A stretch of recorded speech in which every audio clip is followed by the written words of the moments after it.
ناظرین کی خدمت میں سلام و آداب. آپ دیکھ رہے ہیں وائس آف لداخ. آج سوموار اگست کی 3 اور صفر کے 19 تاریخ ہے. آج کی تازہ ترین خبروں کے ساتھ میں ہوں آپ کا میزبان سعید ہاشم رضوی. ناظرین سے گزارش ہے کہ تازہ ترین خبروں اور حالات و واقعات سے باخبر رہنے کے لیے ہمارے چینل کو سبسکرائب کریں اور خبریں آخر تک ضرور دیکھیں. آپ دیکھ رہے ہیں آپ کا پسندیدہ news channel voice of Ladakh.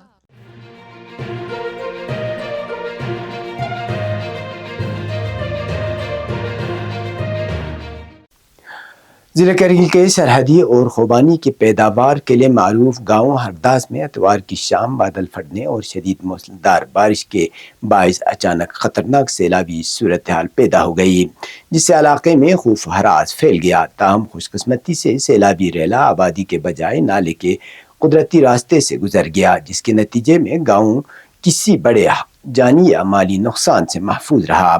مقامی ذرائع کے مطابق شام کے وقت اچانک گرج چمک کے ساتھ موسلادھار بارش شروع ہوئی، جس کے فوراً بعد ہرداس نالے میں مٹی، پتھروں اور بڑے بڑے چٹانوں پر مشتمل شدید سیلابی ریلا آ گیا. سیلاب کی شدت دیکھتے ہوئے نالے کے کنارے آباد مکین احتیاطاً اپنے گھروں سے نکل کر محفوظ مقامات پر منتقل ہو گئے. ابتدائی اطلاعات کے مطابق واقعے میں کسی قسم کی جانی نقصان کی اطلاع موصول نہیں ہوئی، تاہم پینے کے پانی کے پائپ لائنوں، ذریعہ پاشی کے کولوں اور دیگر بنیادی سہولیات کو نقصان پہنچا ہے. سیلاب اپنے ساتھ بھاری مقدار میں مٹی، پتھر اور دیگر ملبہ بھی بہا کر لایا، جس سے ذریعے اور دہی ڈھانچے کو جزوی نقصان پہنچنے کی اطلاع ہے. اسی دوران قریبی بڑا گاؤں میں بھی شدید سیلاب آیا، جس سے آبادی کو کافی نقصان پہنچا ہے. مقامی لوگوں نے بتایا کہ صرف 2 ہفتے قبل بھی بڑگام اور کرکچو میں آنے والے تباہ کن سیلاب نے بڑے پیمانے پر تباہی مچا دی تھی، اور حالیہ واقعے نے ایک بار پھر لوگوں کی تشویش میں اضافہ کر دیا ہے. چونکہ ہرداس ایک حساس سرحدی علاقہ ہے، اس لیے مقامی ذرائع نے خدشہ ظاہر کیا ہے کہ سیلابی ریل مٹی اور ملبے کے ساتھ سرحدی دفاع کے لیے زیر زمین نصب بارودی سرنگیں بھی بہا کر نالے میں لا سکتا ہے. اس ممکنہ خطرے کے پیش نظر فوج نے احتیاطی اقدامات کے طور پر عوام کو نالے اور اس کے اطراف جانے سے روک دیا ہے، اور لوگوں سے اپیل کی ہے کہ وہ حفاظتی ہدایات پر سختی سے عمل کریں اور متاثرہ علاقوں سے دور رہیں. مقامی باشندوں نے اس موقع پر انتظامیہ کی توجہ اس جانب بھی مبذول کرائی کہ بعض مقامات پر نالوں کے اندر اور کناروں پر درختوں، ملبے اور دیگر رکاوٹوں کی موجودگی کے باعث پانی کے قدرتی بہاؤ میں رکاوٹ پیدا ہوئی، جس سے سیلاب کے شدت میں اضافہ ہوا.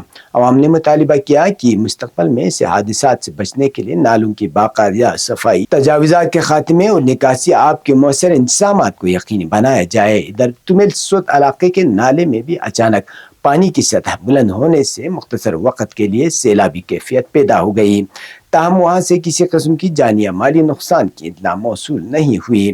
انتظامیہ اور متعلقہ محکمے صورتحال پر مسلسل نظر رکھے ہوئے ہیں، جبکہ عوام سے اپیل کی گئی ہے کہ وہ غیر ضروری طور پر نالوں، سیلابی گزرگاہوں اور متاثرہ مقامات کا رخ نہ کریں اور صرف سرکاری و حفاظتی ہدایات پر عمل کریں. دریں اثنا ماہرین نے خبردار کیا ہے کہ اگست کے دوسرے ہفتے تک ضلع کرگل کے سیلابی خطرات سے دوچار علاقوں میں رہنے والے عوام کو غیر معمولی احتیاط برتنے کی ضرورت ہے، خصوصاً رات کے اوقات میں بادل پھٹنے یا شدید موسلادھار بارش کی صورت میں فوری طور پر محفوظ مقامات پر منتقل ہونے اور کسی بھی ہنگامی صورتحال میں انتظامیہ کی ہدایت پر عمل کرنے کا مشورہ دیا گیا ہے.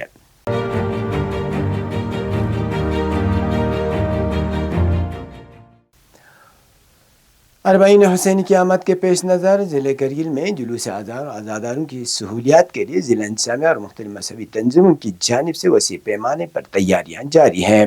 کرگل شہر سمیت ضلع کے مختلف سب ڈویژنوں میں عزاداروں کو بہتر سہولیات فراہم کرنے اور جلوسوں کے پرامن و منظم انعقاد کو یقینی بنانے کے لیے متعلقہ محکمے متحرک ہیں.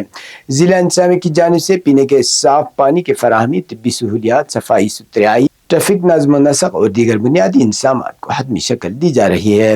متعلقہ محکموں کو ہدایت دی گئی ہے کہ وہ جلوس اعضاء کے دوران عزاداروں کو کسی قسم کی دشواری کا سامنا نہ کرنا پڑے اور تمام خدمات بروقت دستیاب رہیں. محکمہ صحت نے کرگل شہر کی مختلف اہم مقامات پر عارضی میڈیکل کیمپ قائم کیے ہیں جہاں طبی عملہ، ادویات اور ابتدائی طبی امداد کی سہولیات فراہم کی جا رہی ہیں تاکہ کسی بھی ہنگامی صورتحال سے فوری طور پر نپٹا جا سکے۔ اسی طرح محکمہ میونسپلٹی سے وابستہ عملہ بازاروں، جلوسوں کے راستوں اور عوامی مقامات پر صفائی کے خصوصی انتظامات میں مصروف ہے۔ دوسری جانب مختلف مذہبی تنظیمیں بھی اربعین حسینی کے سلسلے میں اپنی سطح پر بھرپور تیاریاں کر رہی ہے۔ اس سلسلے میں حسینی پارک کو گاڑیوں سے خالی کروا کر جلوس اعضاء اور عزاداروں کی سہولیات کے لیے تیار کیا جا رہا ہے، جہاں بینرز اور دیگر ضروری سہولیات فراہم کرنے کا کام تیزی سے جاری ہے۔ اسی طرح جمعیت العلماء اثنا عشریہ کے احاطے کو بھی اربعین حسینی کے موقع پر عزاداروں کو سہولیات کی فراہمی کے سجایا جا رہا ہے۔ واضح رہے کہ اربعین حسینی کے موقع پر کرگل کے گرد نواح کے علاقوں کے علاوہ کشمیر سے بھی بڑی تعداد میں عزادار آ کر جلوسوں میں شرکت کرتے ہیں۔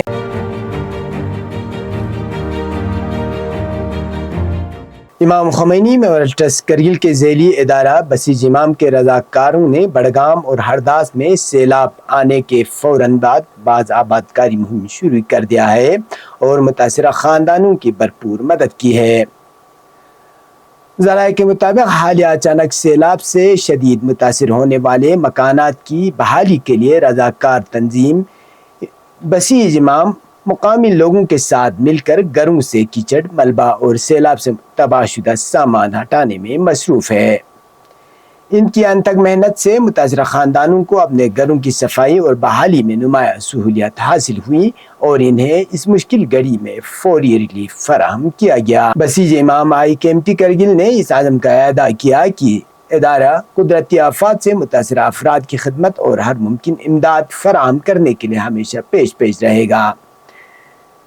ادارے نے اپنے رضاکاروں کی بے لوث خدمت، انتھک محنت اور انسانی ہمدردی کے جذبے کو سراہتے ہوئے کہا کہ وہ مسلسل متاثرین کے شانہ بہ شانہ کھڑے رہے ہیں، اور ادارے متعلقہ حکام، سماجی تنظیموں اور عوام سے بھی اپیل کی کہ وہ سیلاب متاثرہ خاندانوں کی باز آبادکاری میں بھرپور تعاون کریں تاکہ وہ جلد از جلد اپنے گھروں اور معمولات زندگی کی طرف واپس لوٹ سکیں۔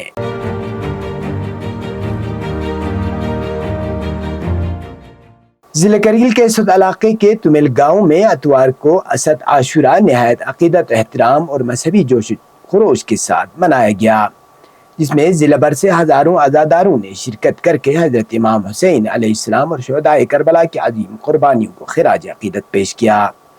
اس موقع پر منعقدہ مجلس اعضاء سے ممتاز علماء کرام نے خطاب کرتے ہوئے واقعہ کربلا کے پیغام پر روشنی ڈالی اور حاضرین پر زور دیا کہ وہ حضرت امام حسین علیہ السلام کی تعلیمات پر عمل کرتے ہوئے سچائی، اتحاد، اخلاقی اقدار اور ظلم کے خلاف ڈٹ جانے کو اپنی زندگی کا شعار بنائیں۔ مجلس کے بعد امام باڑہ تومیل سے ایک عظیم الشان جلوس اعضاء برآمد ہوا جو آستانہ شیخ حسن علمی پر اختتام پذیر ہوا، جہاں عزاداروں نے نوحہ خوانی، ماتمداری اور دعائے کے ذریعے شہداء کو خراج عقیدت پیش کیا۔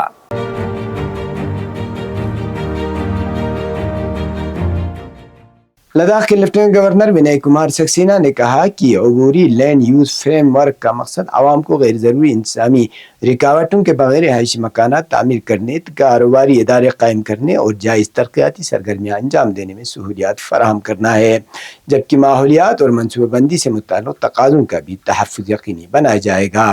لیفٹیننٹ گورنر نے کہا کہ ریونیو محکمے کو ہدایت دی گئی ہے کہ میونسپل حدود سے باہر اراضی کے استعمال اور تعمیراتی سرگرمیوں کے مؤثر ضابطے کے لیے تفصیلی عملی رہنما اصول جاری کیے جائیں۔ انہوں نے واضح کیا کہ یہ عبوری frame work master plan, zonal development plan اور متعلقہ قانونی ضوابط کے باضابطہ نفاذ تک نافذ العمل رہے گا، جس کے بعد مستقبل کی تمام ترقیاتی سرگرمیاں منظور شدہ منصوبہ بندی کے تحت انجام دی جائے گی۔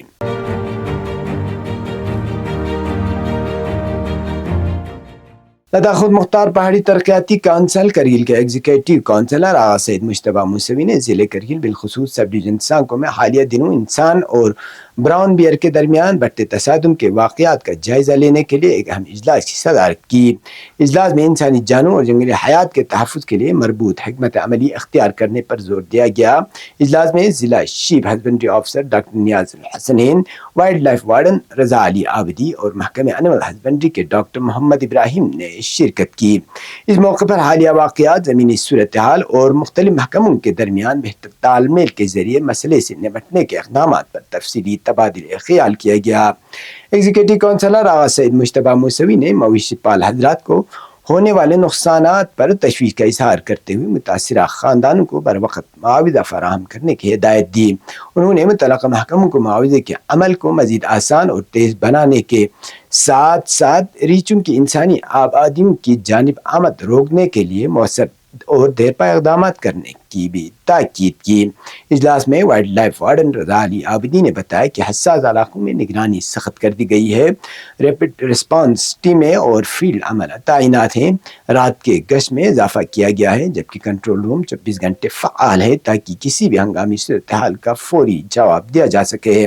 انہوں نے عوام سے اپیل کی کہ ریچھ کی موجودگی کی اطلاع فوراً متعلقہ حکام کو دیں اور احتیاطی تدابیر اختیار کریں۔ اجلاس کے اختتام پر ایگزیکٹو کونسلر نے متعلقہ تمام محکموں کے درمیان مسلسل رابطے اور تعاون کی ضرورت پر زور دیتے ہوئے کہا کہ انسان اور جنگلی حیات کے درمیان تصادم کے مؤثر حل کے لیے مشترکہ کوششیں ناگزیر ہیں تاکہ عوام کے جان و مال کا ساتھ ساتھ ضلع کی قیمتی جنگلی حیات کا بھی تحفظ یقینی بنایا جا سکے۔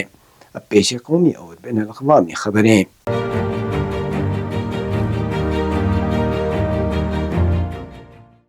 پیپلز ڈیموکریٹک پارٹی اور اپنی پارٹی جیسی کشمیر کی اپوزیشن جماعتیں دفعہ 370 اور 35A کی منسوخی کی 7ویں برسی کے موقع پر 5 اگست کو احتجاج کی تیاری کر رہی ہے، جبکہ حکمران نیشنل کانفرنس نے ابھی تک اس دن کے لیے اپنے پروگرام کو حتمی شکل نہیں دی ہے۔ پی ڈی پی اور اپنی پارٹی نے وادی میں احتجاجی مظاہروں کا اعلان کیا ہے۔ پی ڈی پی کے صدر محبوبہ مفتی نے دفعہ 370 کی منسوخی کی 7ویں برسی پر 5 اگست کو جموں و کشمیر کے تمام اضلاع میں پرامن احتجاج کا اعلان کیا ہے۔ بھارتیہ جنتا پارٹی کی زیر قیادت مرکزی حکومت نے 5 اگست 2019 کو دفعہ 370 اور 35A منسوخ کیا تھا۔ ان دفعات کے تحت جموں و کشمیر کو خصوصی آئینی حیثیت حاصل تھی اور یہاں کے رہائشیوں کو ریاستی باشندہ ہونے سے متعلق خصوصی حقوق حاصل تھے۔ اسی روز سابق ریاست جموں و کشمیر کو 2 حصوں میں بھی تقسیم کر کے جموں و کشمیر اور لداخ کو الگ الگ مرکزی زیر انتظام علاقے بنا دیا گیا تھا۔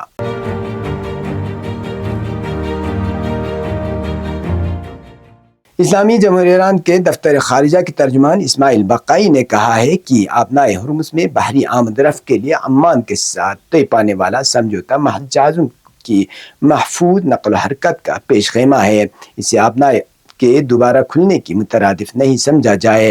انہوں نے واضح کیا کہ آبنا کی بندش امریکہ کے معاہدے توڑنے، بحری ناکہ بندی اور ہراساں کرنے والی کارروائیوں کا نتیجہ ہے۔ بقائی نے امریکی دھمکیوں کو نیا نہیں قرار دیتے ہوئے کہا کہ ایران قومی مفادات کی بنیاد پر فیصلہ کرتا ہے اور کسی کی دباؤ پر اثر نہیں لیتا۔ ترجمان نے بتایا کہ عمان کے ساتھ مذاکرات عرصہ سے جاری ہیں۔ جنگ بندی معاہدے کے بعد یہ عمل تیز ہوا اور اب دونوں فریق نئے ٹریفک سپریشن پلان پر گفت و شنید کر رہے ہیں جو ایران کی خود مختاری حقوق کا احترام کرے۔ انہوں نے زور دیا کہ یہ سمجھوتہ ابنا کی بحالی کی ضمانت نہیں بلکہ ایک لازمی شرط ہے، جبکہ امریکی مداخلت نے ہمیشہ عمل کو درہم برہم کیا ہے۔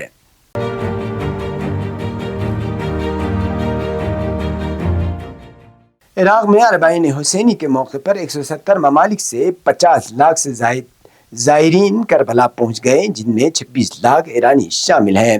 عراقی سیکورٹی فورسز نے جامع انتظامات کر رکھے ہیں اور اب تک کوئی ناخوشگوار واقعہ پیش نہیں آیا۔ چند روز قبل امریکہ اور سعودی عرب کے مشترکہ حملوں میں کربلا میں زائرین شہید ہوئے تھے، جس کے رد عمل میں نجف تا کربلا راستے پر زائرین نے امریکی پرچم کو سڑکوں پر بچھا دیا اور سعودی شاہ کی تصویر ڈسٹبن پر چسپاں کی۔ سیاسی و مذہبی پس منظر میں اس سال کا اربعین امریکی اسرائیلی جارحیت کے بعد منعقد ہو رہا ہے اور اسے متحدہ اور مزاحمتی پیغام کا حامل قرار دیا جا رہا ہے۔ زائرین کے ہاتھوں میں سرخ پرچم دیکھے گئے جو شہید رہبر کے قاتلوں کو سزا دینے کا مطالبہ کر رہے تھے۔ یہ تب تک کی خبریں، اس کے ساتھ مجھے اور میرے ساتھیوں کو دیجیے اجازت۔ اللہ حافظ۔